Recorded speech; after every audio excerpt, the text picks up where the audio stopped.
warahmatullahi wabarakatuh.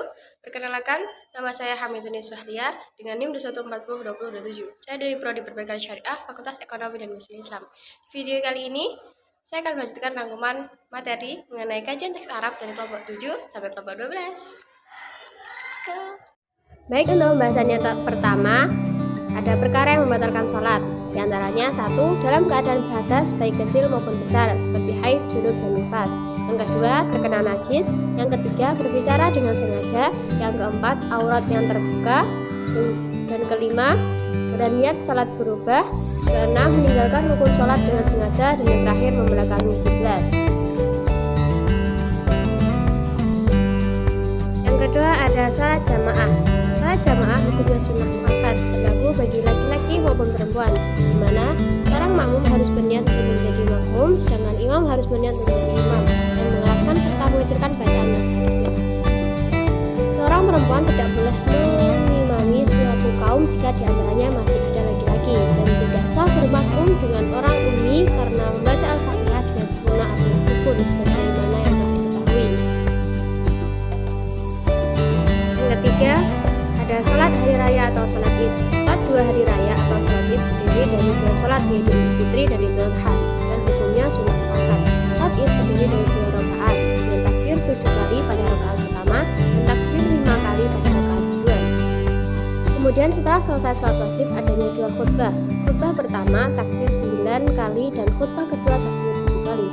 Adapun perkara yang disunahkan sebelum melaksanakan sholat id meliputi mandi, berparfum, berpakaian terbaik, menempuh jalan yang berbeda ketika berangkat maupun pulang, dan bertahnin.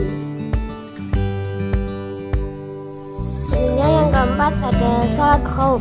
Sholat khauf atau sholat dalam keadaan genting atau pada keadaan takut adalah sholat yang dilakukan oleh sekelompok kaum muslimin manakala dalam keadaan genting atau terjadi rasa takut, biasanya terjadi pada saat perang. Adapun syarat mengerjakan sholat khauf diantaranya dalam peperangan yang mubah dan meyakini adanya musuh. Yang kelima ada zakat. Zakat adalah rukun Islam ketiga yang dilaksanakan pada bulan Syawal tahun kedua Hijriah setelah diwajibkannya puasa Ramadan.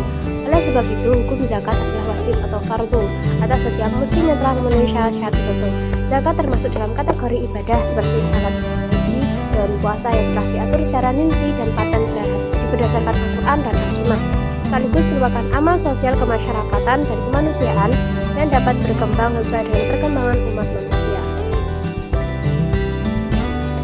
Selanjutnya yang terakhir ada nisab zakat emas.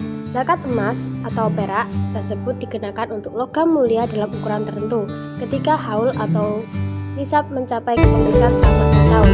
Nisab emas adalah 20 miskol atau 96 gram. Untuk jumlah ini zakatnya seperempatnya 1/10 atau 2,5%, yaitu sama dengan setengah miskol.